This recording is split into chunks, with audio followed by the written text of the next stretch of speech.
तो फ्रेंड्स, स्वागत है आपका मेरे यूट्यूब चैनल दीप क्लासेस में, जिसमें हमारा आज का टॉपिक है बीपीएससी 102 के संवैधानिक सरकार और भारत में लोकतंत्र की यूनिट 3 प्रस्तावना। हमारा आज का टॉपिक स्टार्ट करने से पहले अगर आप हमारे चैनल पर नए हैं या आपने अभी तक हमारे चैनल को सब्सक्राइब नहीं किया है तो इसे सब्सक्राइब कर लें, जिससे हमारे आने वाले वीडियो के सभी नोटिफिकेशंस आप तक पहुंच सके। चलिए अब हम अपना टॉपिक स्टार्ट करते हैं। हमारी यूनिट 3 का नाम है प्रस्तावना, जिसमें हम जानेंगे प्रस्तावना के बारे में, इसकी पृष्ठभूमि के बारे में, प्रस्तावना के मूल पाठ के बारे में और इसके सारांश के बारे में, और इनसे रिलेटेड कुछ क्वेश्चंस को जानेंगे। चलिए सबसे पहले हम प्रस्तावना के बारे में जानते हैं। सबसे पहले हमारे मन में एक क्वेश्चन आता है कि प्रस्तावना क्या है। चलिए एक उदाहरण द्वारा समझते हैं कि प्रस्तावना क्या है। इसे हम एक बुक के उदाहरण द्वारा समझते हैं। जब हम कोई भी बुक देखते हैं तो उसमें सबसे पहले प्रस्तावना लिखी होती है, जिसमें बताया गया होता है उस बुक से जुड़ी हुई बातों को, जैसे ये बुक किसने लिखी, कब लिखी, किसके द्वारा लिखी गई और इस बुक में हमें क्या क्या बताया गया है आदि। इन सभी को ही प्रस्तावना कहते हैं। आगे बढ़ते हैं। भारत के संविधान की भी एक प्रस्तावना है, जो संविधान के शुरुआत में ही दी गई है। यह प्रस्तावना संविधान के लक्ष्य तथा दर्शन के बारे में बताती है, यानी इससे हमें पता चलेगा कि संविधान क्या है और क्यों लिखा गया है, किसने लिखा और संविधान में क्या लिखा गया है। तो भारत का संविधान भारत के लोगों द्वारा लिखा गया है। वह लोग जो संविधान सभा में सम्मिलित थे। संविधान की प्रस्तावना को संविधान सभा के अंतिम दिनों में लिखा गया था। संविधान सभा की पहली बैठक 6 दिसंबर 1946 को शुरू हुई थी और इसकी आखिरी बैठक 26 नवंबर 1949 को हुई। इसके बाद 26 जनवरी 1950 को संविधान को लागू कर दिया गया। अब हम अपने अगले टॉपिक को देखते हैं, जो है पृष्ठभूमि। पृष्ठभूमि को हम 2 पॉइंट्स में कवर करेंगे। सबसे पहला वस्तुनिष्ठ संकल्प और दूसरा वस्तुनिष्ठ संकल्पों का महत्व। सबसे पहले हम वस्तुनिष्ठ संकल्प को देखते हैं। इसमें हमें क्या बताया गया है? इसमें हमें बताया गया है कि संविधान सभा में जिन लक्ष्यों और उद्देश्यों की चर्चा की जा रही थी, उन्हें जवाहरलाल नेहरू ने वस्तुनिष्ठ संकल्प के रूप में तैयार किया था, जिसका समर्थन पुरुषोत्तम दास टंडन ने किया था और इन्हीं वस्तुनिष्ठ संकल्प को प्रस्तावना के रूप में स्वीकार किया गया। वस्तुनिष्ठ संकल्प को बिना किसी बहस के संविधान सभा के सदस्यों ने स्वीकार कर लिया था। वस्तुनिष्ठ संकल्प में संविधान के लक्ष्य तथा उद्देश्यों के बारे में बताया गया। अब हमारे सामने एक क्वेश्चन आता है कि वस्तुनिष्ठ संकल्प का लक्ष्य क्या था। तो इसका लक्ष्य एक ऐसे संविधान का निर्माण करना था जिसे संविधान सभा ने अपनी बहस और काफ़ी चर्चा के बाद तैयार किया था। अब एक क्वेश्चन और बनता है कि वस्तुनिष्ठ संकल्प का उद्देश्य क्या था। तो इसका उद्देश्य था लोगों को यह शपथ दिलाना कि वह स्वयं ही अपने भविष्य के निर्माता हैं। इन संकल्पों ने भारत के संविधान के भविष्य के लिए कुछ मौलिक सिद्धांत बताए गए थे, जिसमें सबसे प्रमुख मौलिक सिद्धांत था संप्रभुता, भारतीय गणराज्य। अब हम इन वस्तुनिष्ठ संकल्पों के महत्व को देखते हैं। जवाहरलाल नेहरू ने कहा, वस्तुनिष्ठ संकल्प का उद्देश्य यह संदेश देना था कि हमने क्या संकल्प किया है और संविधान सभा में हमें संविधान का निर्माण करना है। 2 वर्ष 11 महीने और 18 दिन में संविधान का निर्माण किया गया था। वस्तुनिष्ठ संकल्प को 13 दिसंबर 1946 में संविधान सभा में प्रस्तुत किया गया था। अब एक क्वेश्चन आता है कि वस्तुनिष्ठ संकल्प में किन सिद्धांतों को लिया गया था।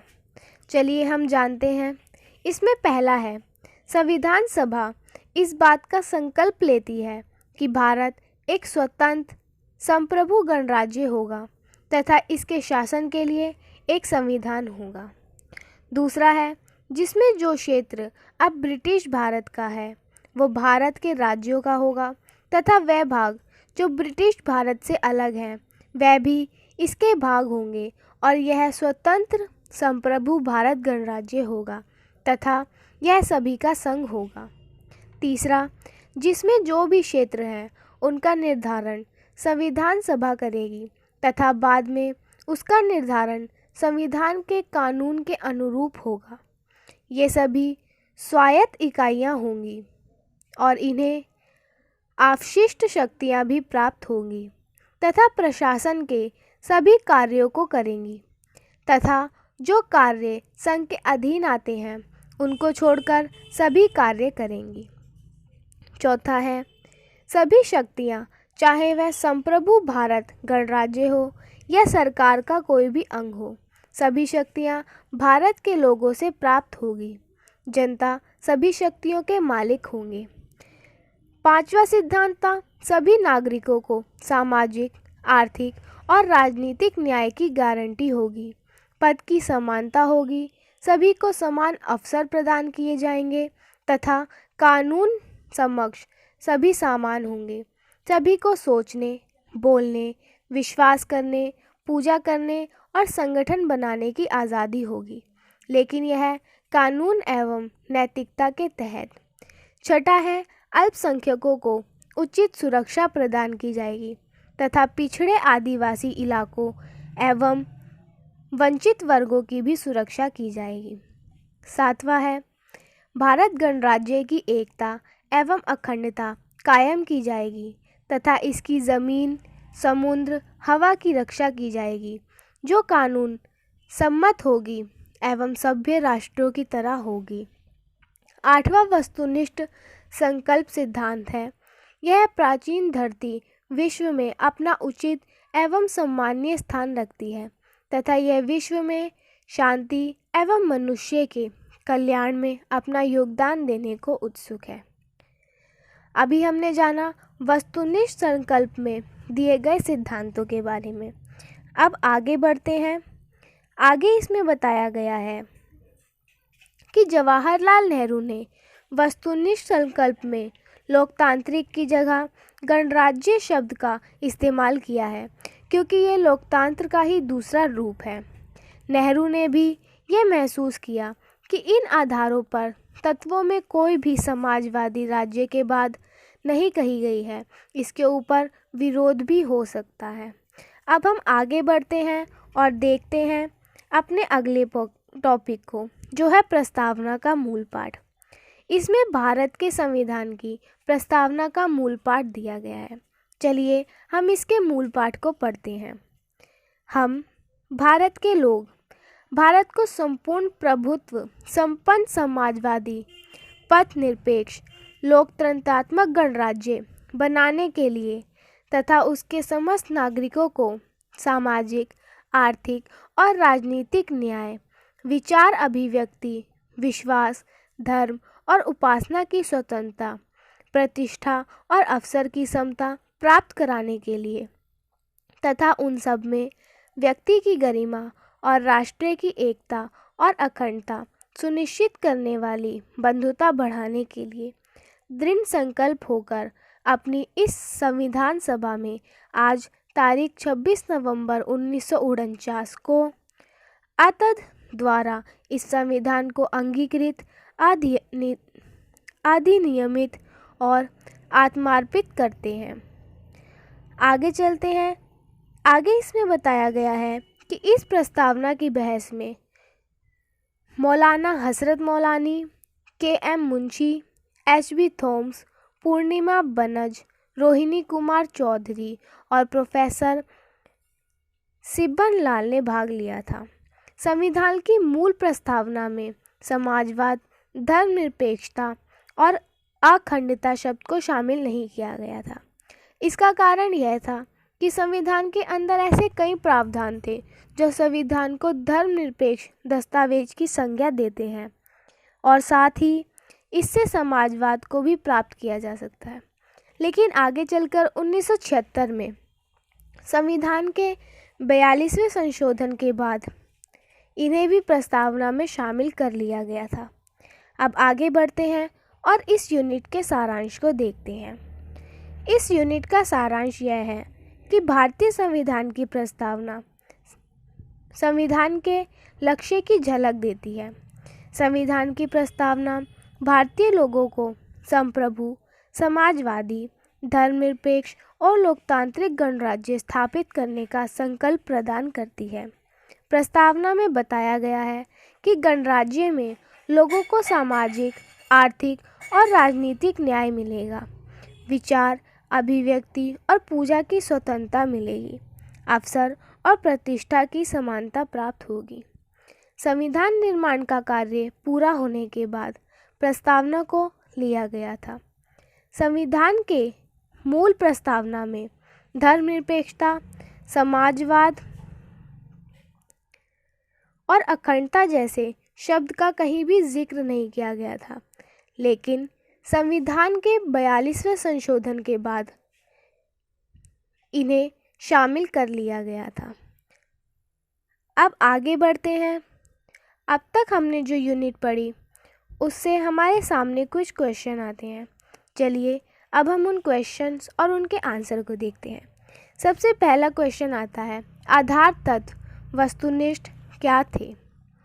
तो आधार तत्वों को संविधान सभा में 5वें दिन यानी 13 दिसंबर 1946 को जवाहरलाल नेहरू द्वारा प्रस्तुत किया गया था। ये तत्व संविधान के मूलाधार थे तथा इनकी प्रस्तावना के जिसे संविधान सभा द्वारा तैयार किया गया था, इसने यह सुझाव दिया कि भारत एक संप्रभु गणराज्य बनेगा जहां सभी को न्याय दिया जाएगा। दूसरा क्वेश्चन है, वस्तुनिष्ठ संकल्पों और प्रस्तावना के बीच क्या संबंध था?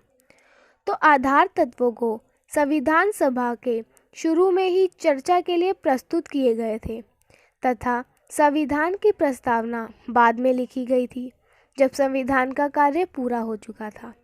आधार तत्व संविधान में चर्चा का आधार प्रदान करते हैं, जबकि प्रस्तावना संविधान के लिए एक खिड़की का काम करती है जहां से सब कुछ दिखाई देता है। यह संविधान के प्रमुख अवयवों को प्रस्तुत करती है। प्रस्तावना वास्तव में आधार तत्वों का ही दूसरा रूप है जो कि संविधान सभा में चर्चा के बाद उभरकर सामने आई। तीसरा क्वेश्चन है, क्या प्रस्तावना संविधान का भाग है? तो केशव नंद भारती केस 1973 के अनुसार प्रस्तावना संविधान का ही एक भाग है। चौथा है, धर्मनिरपेक्षता, समाजवाद और अखंडता की अवधारणा को संविधान की प्रस्तावना में कब जोड़ा गया था?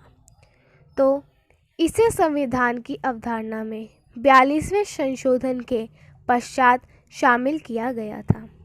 फ्रेंड्स, आज का हमारा वीडियो यहीं ख़त्म होता है जिसमें हमने जाना BPSC 102 के यूनिट 3 प्रस्तावना के बारे में। अगर हमारा आज का वीडियो आपको पसंद आया हो तो वीडियो को लाइक एंड शेयर ज़रूर करें और हमारे आने वाले सभी वीडियोस के नोटिफिकेशन के लिए हमारे चैनल को सब्सक्राइब करें। Thank you for watching.